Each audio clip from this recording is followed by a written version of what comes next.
Hey y'all, welcome back to the channel. I came across this insane video from the Modern King, and it's got a lot of people talking. For good reason. This isn't just a wild breakup story. This is a real man, Brett Fairley, laying out how the justice system let a woman lie, manipulate, and destroy lives, and somehow he's the one who got punished. From paternity fraud, defamation, to restraining orders, financial abuse, and threats. The evidence is all there, but the system looked the other way. This video is Brett's full story, told in his own words. I'll be pausing throughout to break it down, explain what allegedly happened, and highlight the laws that were ignored. Let's get into it. I'm probably going to jail for this. I don't care. I've stayed quiet long enough. A few years ago, I agreed to be a sperm donor. She said she just wanted the baby and not a relationship. I was young and naive, and I trusted someone that I shouldn't have. When she told me she was pregnant, I congratulated her and moved to California. I thought that was the end of it. But then she started messaging my mom. She said she had no one, and she pressured us all to be at the birth. So we did. We were all at the birth. I signed the birth certificate, and I decided to be in the baby's life as a dad. I let her and the baby live in my Airbnb for free. I had to pay child support, and she took over $52,000 from me. I thought I was doing the right thing. I thought I was being a dad. She started asking me to be a family, and when I refused, she called me a deadbeat online, and I stayed silent throughout it all. 2.5 years later, I decided to take 2 DNA tests. Both of them said the same thing. I was not the father. When I shared the results, she said that I was lying and that we tampered with the test. Before you all start believing is some company with her DNA. That could have been anyone's DNA. She filed a restraining order. A judge silenced me and made me remove all my posts based on Maria's claim that I was actually the father. Here is the court order DNA test that I had to request. And it confirmed again, I am not the father. And while I was silent, she kept going. She was changing dates on photos, spinning stories, manipulating people online. Some people believed her. But while she was doing that, I was uncovering the truth. Connections, manipulations, lies, and the truth about who the real father is. This is just the beginning of Maria's web of lies. Apparently, I've been in a full-blown relationship I wasn't even aware of. Maria and I had a one-night stand on December 12th, 2020. She was in her 30s and I had just turned 24. And let me say this slowly for the people in the back. We were never in a relationship. She wanted more and I didn't. So instead of taking the L, she turned into a full-blown homie hopper. Like back to back. Wasn't even discreet about it. She just went down the roster like it was her job. I guess the logic was, if I won't date her, maybe I'll change my mind after I watch her hook up with all my friends. Bold strategy. It didn't work. And in case you think I'm still lying, her own cousin confirmed that we were never together. I'm sorry, Hadley. I know you hate this picture, but this is the time that Maria asked me to be a sperm donor. So she doesn't want to do IVF, and I'm convenient because we've already slept together once. She says she wants nothing from me, and instead of doing the smart thing and walking away, I said yes, because I was 24 and apparently thought the best use of my time was becoming a discount sperm donor for someone that I wasn't even texting back. I was thinking with the wrong head, obviously. She said, no strings, no drama. I just want a baby. I was like, sounds easy enough, I can do that. I really thought I could just sleep with her and help her get pregnant. And then go back to business as usual. Like, thanks for stopping by. Good luck with the whole parenting thing.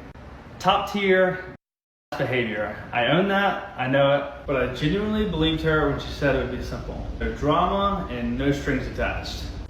That's not what happened. Someone told me I got her pregnant the same day she got her period, and then accidentally exposed herself on TikTok 3 years later. May 7th, 2021, Maria gets her birth control arm implant out. She's from my hometown, and she was living in New Orleans at the time, so she could only be here on the weekends. So she came in town the next 2 weekends, May 14th and May 21st. We partied with my friends, she stayed over, she had someone take these pictures, and then later tried to use them to prove we were in a relationship. We weren't. What was I supposed to say? Don't take a picture with me? And then I went to California. While I'm there, I posed with another girl, Whitney. She's only a friend, but Maria didn't know that. Maybe she got jealous, I don't know, but what she did next will never cease to amaze me. On June 6, 2021, Maria gets her period. She knows I didn't get her pregnant, and she also knows I'm about to move across the country. So she invites me to brunch, and she tells me she's pregnant, fully knowing that she's not. Then she starts drinking, like a lot. We then leave and go to another restaurant and meet up with my friend Dylan, and she also tells him that she's pregnant. Dylan and I think it's weird that she's drinking, but she insists it's okay. Here's the proof that this video is on June 6th.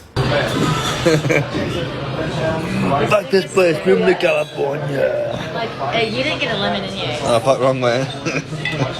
This video is dumb, but it shows two things. Maria was drinking, and I made it very clear that I was leaving. And that's important because that brunch, that's the last time I ever saw her until the week before the baby was born. Here's how we found out that she was on her period when she told me she was pregnant. Here's a photo she posted to TikTok to try to prove we were in a relationship. She changed the dates on the photos, but we'll get into that later. And then she posted this one. I then tell my girlfriend, who's a nurse, that she took that photo the day that she told me she was pregnant. And had these like, hold up, there's no way. Let me see that ultrasound photo again. So we pull up the ultrasound that she sent my mom. The ultrasound was done on January 17th, 2022. And it showed that she was 32 weeks and 1 day. I've since learned that pregnancy is calculated from the first day of a woman's last menstrual period. And if we count back 32 weeks and 1 day from January 17th, 2022, we get June 6th, 2021, the day she told me she was pregnant. And we didn't sleep together that day either. Since she never saw me after that, that means that she knew from the beginning that I was never the father. Furthermore, here's proof that I'm in California the only weekend that she could have gotten pregnant. She trapped me before there was even a baby. And the crazy part, we probably would have never found out if she wouldn't have posted the photos. She exposed her own lie, and it only gets crazier. Let's pause right here. What you just saw wasn't a misunderstanding. That was a setup. She backdated photos, changed timelines, and built a whole fake relationship around a pregnancy she knew he wasn't responsible for. Why? Because she needed someone to pin it on. And Brett was the easiest target. That's paternity fraud. And in Mississippi, that's a civil issue under 93-9-9, where you could challenge paternity if there's fraud or a mistake. But only if you act fast. And if she altered evidence like photo dates or messages to help her case, that borders on forgery or falsifying documents under 97-7-10 of the Mississippi law code. That could be a felony depending on how it's used. That wasn't just manipulation, that was strategy. And it worked, at least for a while. The birth of a baby that I was only supposed to be a sperm donor for.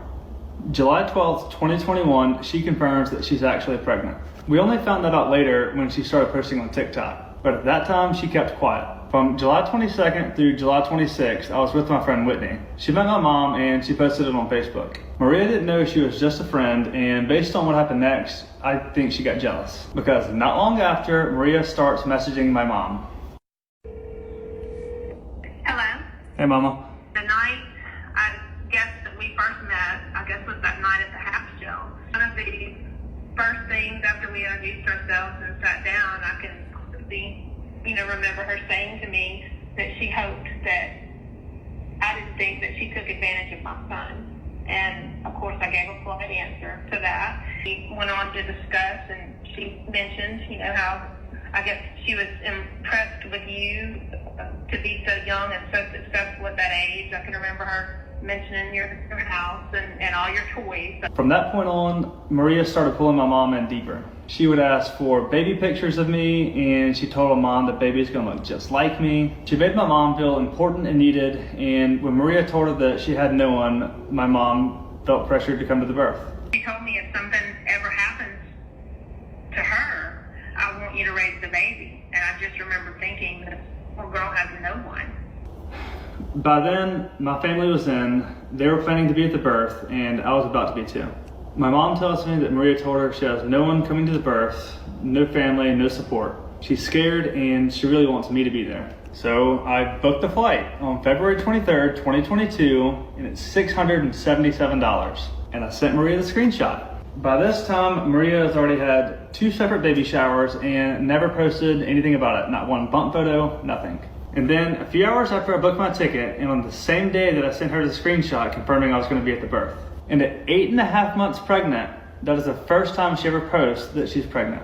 And she uses my last name. She waited until I was fully in, and then she told the world. She didn't just lie, she made sure the lie had backup. The day the baby was born, I was there, and I was the first person to ever hold the baby. And I just remember thinking, this is what it feels like to become a dad. I didn't care about anything else in that moment. My parents are there posting about how they're grandparents again. And then the nurse comes in and she brings in the forms for the birth certificate and the acknowledgement of paternity. I signed everything because I thought the baby was mine and Maria knew I would. After the birth, she scheduled a full-blown newborn photo shoot. She posed me holding the baby and they would jump in the photos. She had my dog in the photos too and had already ordered a bandana that said Big Brother. She shared the photos online, but I had no idea because I was already blocked on Facebook.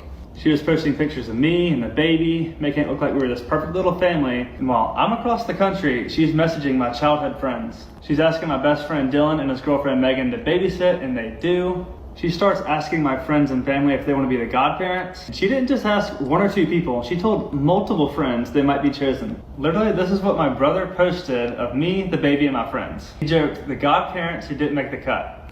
And Maria liked the picture. At first, she kept things peaceful and calm. It's like she didn't want to risk pushing me away too fast. Once I was settled into this nice little world she created for me, that's when she started to tighten her grip. And that's when the real abuse begins. Part 5 coming tonight. You don't realize it's abuse when there's no bruises. But she didn't need violence. She used my love for the baby to control me. She waited until I was all in. Once I settled into my role as a father, once she knew I wasn't going anywhere, that's when it changed. The control started small, a comment here, a demand there, but it escalated fast. It was Easter 2022 and I flew home to see the baby. I spent nearly $900 on flights. My whole family was at the house. My parents, nieces, uncles, aunts, cousins. I blocked off my Airbnb and I hosted everyone including Maria and the baby. At first, things seemed normal. She was upstairs drinking, talking with my mom, being friendly. I was downstairs with my cousin just hanging out. The more she drank, the more her attitude started to shift. There was this edge to her, sharp glances and short responses. I could feel it building. Then, out of nowhere, she leans over the upstairs balcony, clearly drunk, and screams down at me in front of everyone, "Get your ass up here and take care of your child." My mom says this is the first time that she saw it. That Maria expected something from me way beyond what we agreed to. For me, it was the first sign that if I didn't do what she wanted, she would humiliate me in front of everyone. After that day, things shifted, subtly at first. But every time I didn't respond fast enough and give her what she wanted, she would use the baby against me. May 16th, 2022, she asked if her and the baby could stay in my Airbnb rent-free. I don't answer right away. A few hours later, she threatens to take the baby away from me, so I say yes. She moves in, I cover rent, utilities, internet, everything. Meanwhile, I can't rent it out during peak season. I'm losing money left and right, but I tell myself it's worth it to stay in the baby's life. August 2022, I come back again, so I have to drive an hour each day just to see the baby, and then an hour back just to sleep with my parents. I keep showing up, I keep complying, because by now, it's clear. I push back, I lose access. After she moved out of the Airbnb, the control didn't stop. She texted me, "This is what I want from you." She wanted me to start paying the full daycare amount, even though there was no court order in place. And in exchange, she said that I could have the baby every other weekend if I stay at my parents' house. I've never been arrested, I didn't use drugs, I've never been violent, abusive, or even raised my voice around her. There was no court ruling, no concern from a judge, nothing. It wasn't co-parenting, it was control. My access to the baby came with conditions that she made up as she went. Here's where things turn from bad to criminal. She threatened to take the child away unless Brett kept paying, even when there was no court order. Backing her demands, that's not parenting, that's extortion. In Mississippi, that falls under 97-3-82, and it's a felony. You can't use emotional threats or false legal leverage to demand money. She moved into his Airbnb, cost him rental income, and then started making conditions. Pay more or lose the baby. Now here's the part that most people miss. Brett eventually got off child support. He got a court-ordered DNA test. He was removed from the birth certificate legally. He was cleared. But guess what didn't happen? She did not have to repay the $52,000 he'd forked out. She didn't face charges. She didn't face consequences. And even after all that, she kept harassing him. That tells you everything you need to know about how broken this system really is. Then, about a week later, she posted a photo on Instagram with the man that we now know is the dad. Just something to note, we'll get into that later. Then came the baptism. We talked about this in my first video, but here's a quick recap. I drove 14-hour round trip just to be there. The night before, she asked me to come hang out. I said no, I didn't want to give her the wrong impression. So she told me I wasn't allowed to come to the baptism just like that. I didn't fight it, I just let my parents go instead. I was just trying to keep the peace. By summer of 2023, things took another turn. Now it wasn't just emotional pressure, it was legal. I was overwhelmed and hiring an attorney felt too expensive. Plus, I had no reason to question paternity. Maria told me if I didn't just sign what her lawyer sent, she would take me to court and get $1,400 a month in child support and $16,000 in back pay. I felt trapped. In those same messages, she said that she didn't want to go in front of a judge.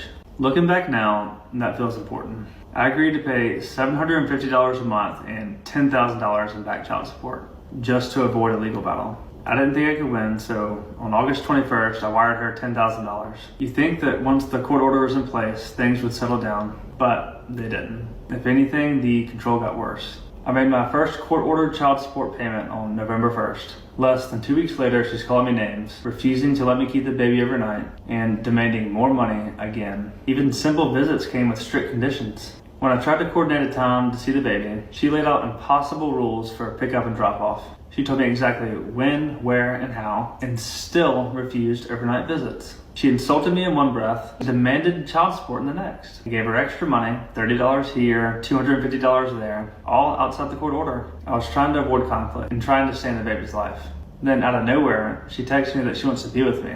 I told her gently, again, that's not what I want. Days later, she posts photos of me and the baby at our house on Christmas morning, like we're a happy little family. By early 2024, it felt like there was no line that she wouldn't cross. February 1st, I make the court-ordered child support payment on time. On Valentine's Day, I posted this photo while I was out to dinner. I wasn't even in town, it wasn't my girlfriend, just a night out. Maria saw it and immediately started freaking out, texting that I should have taken the baby to dinner instead. Then she said, keep this up and I won't let you see her anymore. I sent her $100 for a Valentine's dinner for her and the baby, just trying to avoid another explosion. March 1st, I pay again, $750 in support, plus $31 extra for dance class. Again, not court ordered, just trying to keep the peace. Then she posts birthday photos, thanking our family and best friends for coming to celebrate. We don't share family or best friends. She just went out of her way to find my family and friends, message them, and inserted herself into every part of my life. I paid for the birthday party, $364, so she didn't need extra money. However, the next day, she demands the child support payment 26 days early. When I say no, she tells me to die and says I'll never see the baby again. The next day, I sent her $156, not because I wanted to, or was ordered to by the courts, because I felt like I didn't even have a choice anymore. Then she posted even more birthday photos, this time at dinner with my family, like everything was normal. I guess because I paid her, she was happy. By this point, I was drained financially, emotionally, mentally. She controlled when I could see the baby, how much I paid, what I was allowed to post, and how I lived my life. And every time I pushed back, she would punish me for it. It didn't matter how much I gave, she always wanted more. And I didn't think it could get worse. But then I met Hadley. And for the first time since meeting Maria, I was in a real relationship. An actual one, and it was serious. Part 6 of Maria's Web of Lies will be up tomorrow. Okay. I want to take a moment to address the people saying I'm a clout chaser for addressing this again. This became an entirely different battle for me when they attacked Hadley. When I originally shared my story to clear my name, Maria, through her cousin, came online and spread horrible lies about Hadley. They said that she lost custody of her kids, that she was a felon, and that she tampered with the DNA test. None of those things are true, but so many people believed it. I watched the person I love cry while strangers made videos about her. They review bombed her book without even reading it, and despite all of that, she still stood by me. So yes, I came with a literal binder of receipts, and I'm going through it in order so they can't twist things again. Because it's one thing to hurt me, but it's a whole other thing when you're attacking the person that I love. Hadley and I met at the gym, and we went on our first date on March 20th, 2024. About a month later, I brought Hadley to lunch with my mom. My mom told us about Maria texting her recently. Maria was saying that I was selfish, that I wasn't allowed to see the baby anymore, and that she didn't want the baby to grow up like me. Hadley said she can't do that, there's a court order. Because Hadley knew the system, she'd already been through it herself. On June 8th, we spent the day with the baby, Hadley's kids, and some close friends. Played cornhole, we went to a birthday party, and even had dinner with friends that night. It was just a good day. But when Maria found out that the baby and I were at Hadley's house, she lost it. She texted my mom saying I'll get to play house with their daughter. It's an interesting choice of words considering how the story ends. Maria demanded that I call her immediately or she's going to call the police. I had to leave the baby with Hadley and her friend to go to another room so I could calm Maria down. Soon after, I go on a bachelor trip that was planned months in advance. While I'm gone, Maria jumps on Facebook and has a full-blown meltdown. She says I'm absent from the baby's life and that I skipped town on Father's Day. I had just seen the baby a few days ago and already had a flight booked to be back on Father's Day. But reality doesn't stand a chance when Maria opened social media. Her post was public, no matter how many times she claims it was only friends and family. This little globe icon says otherwise. There's no way it was only her 5,000 close friends and family. Hadley saw it, her family saw it, probably half the state saw it. She called me a deadbeat. She said that I put my in anything that walks and accused me of shoving hot dogs down my throat for Instagram likes, which honestly is pretty funny. But the real kicker, she ends it with, the truth is coming out and I'm not afraid to share it to the public anymore. She's all about freedom of speech until someone else starts talking. Anyways, she doesn't answer my calls or texts on Father's Day, so I don't get to see the baby. I'm not even shocked at this point. On June 20th, we head to the Bahamas for Hadley's brother's wedding. My parents were supposed to keep the baby for the weekend, but at the last moment, Maria asked if she could keep the baby instead. I say, sure, trying to keep the peace. Naturally, 2 seconds later, she's texting my mom. She's saying that I chose my girlfriend over my daughter, and now she's going back to court for full custody. My mom calls her out and says exactly what everybody else is thinking. You've micromanaged his every move, he's never bashed you publicly, and you've wished him dead more than once. And she was right. So it's June, and according to the court order, I'm supposed to have the baby for the whole month. But as usual, Maria was picking and choosing what rules apply. June 25th, this is what her family loves to twist. The infamous Lowe's incident. Here's what actually happened. The night before, on the phone, Maria told me that I could pick the baby up from school in the morning. So I did. We ran some errands, grabbed lunch, and then we went to Lowe's. While I'm there, I text her and ask if I could keep the baby overnight. She calls me immediately. Her response, not thanks, not sure. Is Hadley with you? I said yes, and instantly she flips. She says that she's coming to Lowe's right now. I was like, no, you're not going to make a scene in Lowe's. I'll just drop Hadley off and then I'll bring her back to your house like we planned. I hang up and then I reiterate what I said on the phone through text. I put away my phone while I'm driving. I check my phone when I park at Hadley's house. Apparently, Maria's at Lowe's now. I had multiple missed calls from my dad. I call him back and he tells me that Maria has called him. And apparently she was running up and down the aisles at Lowe's screaming that her daughter had been kidnapped. Oddly enough, her family doesn't deny this part. They just said that I didn't answer the phone for hours. The drive from Lowe's to Hadley's house is 17 minutes. I called Maria back and she starts making threats. Hadley tells me to hang up and text her because I need this in writing. That enrages Maria, but we'll get back to that soon. Regardless, I brought her back with no issue. On August 5th, Maria lets me see the baby again. A few days later, she comes inside Hadley's house. She meets Hadley's kids, she goes into their bedroom, she even played dolls with one of her daughters for a minute. Then, when she comes back to pick the baby up, all 3 of Hadley's kids are there, standing at the door, waiting by. And this is the same woman that went online and told people that Hadley lost custody of all of her kids. She knew that was a lie. She met the kids and stood in their home. That wasn't confusion, that was strategy. Maria knew that if she could convince people that Hadley was a terrible person, the attention would shift off of her, and the truth wouldn't matter anymore. She wasn't trying to defend herself. She was just trying to take Hadley down because she was helping me. And they hated her for it. They knew she had a platform. They knew that people online loved to cancel large creators, so they made her the target, because that was easier than answering for what they had done. On August 10th, I did the first DNA test. That video and the fallout after will be next. But for now, people have said that Maria only shared stuff privately on her Facebook to family and friends. That's just not true. But even if those posts were private, they weren't. Explain this. Maria and her friends were in Hadley's comment section months before I made a video. They were harassing her and spreading lies, trying to bait her into saying something back. Hadley didn't respond, she just deleted it and moved on. Meanwhile, they're in her comments saying that I was behind on child support and that she moved me into her house after only knowing me for 3 months. For the record, none of that is true. But they weren't interested in the facts. They were interested in turning the internet against her before I ever said one word. And I sat there with DNA results in my hand, knowing everything they were saying was a lie. And that's when it really hit me. This wasn't just about controlling me anymore. This was about making sure no one ever believed me. And if they had to ruin Hadley to do that, they didn't care. At this point, it's full-blown abuse, not just against Brett, but Hadley too, if I said that name right. She and her friends start harassing Hadley online, spreading lies, threatening her job, and posting personal info. That's doxing. That's cyber stalking under Mississippi Code 97-45-15. That's a felony. And then, after Brett shared his side with DNA proof in hand, she got a court to issue a gag order and a restraining order. Like, are you serious? And when he broke that silence, he was arrested. Let that sink in. He told the truth, had proof, he cleared his name, and the system still punished him because he spoke up. Meanwhile, the woman who lied, defamed, harassed, and weaponized the court system walks free, never forced to pay back a cent. That's not just injustice. That's a system protecting its own lies. Yeah. On October 8th, I finally posted the truth. I shared the DNA results, I told my story, and I kept it factual. And immediately, Maria's cousin Michelle jumped in to have these DMs. She said, "You're the problem. Brett was never this confident until you were in his ear. He never questioned anything before you." And there it was. It was never about the DNA test. It was never about co-parenting. They were just angry because I was not easy to control anymore. And Hadley? He was never the villain. They just hated that someone finally gave me the strength to stand up for myself. And what really blows my mind is how many creators took their side. Even after Michelle publicly posted that she ever saw Hadley, it was on site. She wasn't even hiding it. She was threatening violence, admitting to lying, and openly trying to destroy her. And instead of calling that out, these creators amplified it. They didn't ask any questions. They didn't look at any of the facts. They just picked up the pitchfork and joined in. So if you're one of those people who helped them do it, you didn't just get it wrong. You helped abusers keep their power. I'll be waiting for an apology.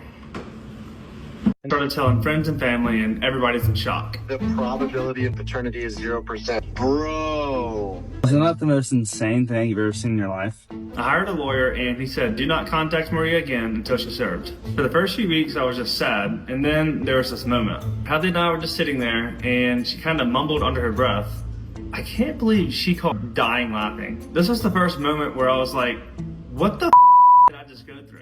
And then small town people start talking, and I start getting messages like this. I guess all of her friends always knew who the real baby daddy was, but no one bothered to tell me. And I was pissed. I started looking at this tattoo every day. She would post this tattoo on her Facebook, and now knowing that her friends knew, I start wondering, were they laughing at me the whole time? I started to hate looking at my own arm, and I didn't want the tattoo anymore. It had nothing to do with the baby, it had everything to do with Maria. Hadley suggested that I either get it covered or removed. After some thought, I thought a line through it would symbolize moving on from the abuse, but not forgetting the child that I love. In October, Maria gets served a lawsuit, but not before I heard the process server say this. I've been down this road with her before. Yeah, who was the guy? He did some kind of swimming pool building or something that she was fooling around with. Apparently she's been in lawsuits with men before. I had no idea. After she was served, I gave her plenty of time because I asked Hadley how she would react if her kid's dad served her with paperwork showing DNA results that he wasn't the dad. And Hadley said I would immediately call him and tell him to get his down here and do another DNA test in front of me because I know they're his kids. But what does Maria do? For the first time ever, she's quiet. So I post my video to my 100 followers only to clear my name. I don't mention Hadley's name at all, and I keep the baby's identity hidden. Then the messages start rolling in. Shortly after, I'm served with a restraining order and they're demanding I take down all my posts. And that's when they take the opportunity to start twisting the narrative online. And while I'm silenced for 6 months, I start unraveling the truth about everyone in Maria's web of lies. We thought Amanda was just Maria's best friend, but then she tries to ruin our lives. Turns out, she's been protecting a secret that she knew from the very beginning. It started whenever Amanda posted that Hadley lost custody of her kids. Completely false. And instead of fact-checking, she tags Hadley publicly like she's proud of it. Hadley responds kindly and just tells her the truth. Amanda lost it. That's when she started going off in the DMs. Hadley just doesn't respond. And then it gets worse. She starts posting our address online and threatening Hadley. She started sending Hadley her own address and threatening her to show up. And then she actually shows up to a gas station and tries to fight us. That's fun. That's good. Come on. What did we do? And just when we thought it couldn't get any worse, that's when someone called their business. Can we interest you in a fishing charter? Let me say it again, tough guy. Hey, no, say it again. Where you at, man? Why don't you come find me, man? No, you called you. Say it again. I know. Say it again. I just want to be clear. Say it again. So, what did you call me again? I called you what you know you are. No. Oh wow. And what else? Yeah. And what else? Where you at? This is who we're dealing with. And it wasn't just Amanda and Hadley's DMs. It was her husband Julian and mine too. threatening to fight me over a baby that wasn't even mine. She told Hadley that she was going to call the nursing board. She said that she was absolutely coming for her livelihood, and then bragged about making a TikTok just to expose Hadley's personal information. Hadley made one video, not to call anyone out, just to clear her name. I'm ready to address this search bar that's been on all my videos. I did not lose custody of any of my kids, and none of them have a disability. Then Maria says this and sends Hadley a cease and desist, just for defending herself. She never said Amanda's name, not once. But Amanda told her, "I'm not going to stop, period. Take the video down." At this point, we stopped seeing Amanda and Julian just as Maria's loyal friends, because it really didn't make sense anymore. Why were they this personally invested? Because we had the court-ordered DNA test back at this time. So why were they still going so hard over a lie? And just like we did with Maria's cousin Michelle, we went full FBI mode. We got quite the laugh out of these. And then we found this one. And that's when we realized that Julian and the guy that everybody's telling us is Maria's real baby daddy, they weren't just friends, they were business partners. We realized that when Maria got pregnant, that man was married with a baby at home, and in Mississippi, if your spouse can prove infidelity, they can take everything. The house, the kids, and the business. So if that ever came out, it wouldn't just be that guy's life falling apart. It would also be Julian and Amanda's too. So that's why they came after us. Not because we lied, because they always knew the truth. They weren't just defending a lie. They helped build it, and they've been trying to protect it. So, where does that leave us? Brett Fairley was used, lied to, financially drained, publicly defamed, and arrested. All for trying to tell the truth. He's no longer on the birth certificate. He doesn't owe child support. Legally, he's free. But he's still living in the fallout. She was never forced to repay him. She kept attacking him online. She silenced him in court, and when he posted videos about it, that's what got him arrested. Not a crime, not a threat, just telling his story. And it's not just me saying this. Other creators came out in full force. One said he had DNA proof he wasn't the father, and they didn't care. Another said this isn't just injustice, it's criminal. So let's call this what it is. The alleged crimes that she committed are crazy when you go through it. Paternity fraud, extortion, harassment, cyber stalking, filing false restraining orders, falsifying documents, falsifying statements to court, doxing, online threats, defamation, misuse of child support system, invasion of privacy, parental alienation, fraudulent inducement, abuse of process, and civil conspiracy. And just look at the screen, y'all. These are the statutes under Mississippi law that she allegedly broke, and the court system is doing nothing but punishing an innocent man. And the system let all of it happen. So this is my warning to men. If this can happen to one man, it can happen to any man. So here's the bottom line. And I hate saying this in this day and time, but don't sign anything without a DNA test. Don't trust a system that won't hold liars accountable. And don't stay quiet just to keep the peace, because silence only protects your abusers. But hey, that's all I've got. Y'all drop your thoughts in the comments. Like and share if you think men deserve better than this. And subscribe if you're tired of courts turning a blind eye. Because I just try to share the truth, y'all. I appreciate y'all tuning in, and I'll see y'all next time.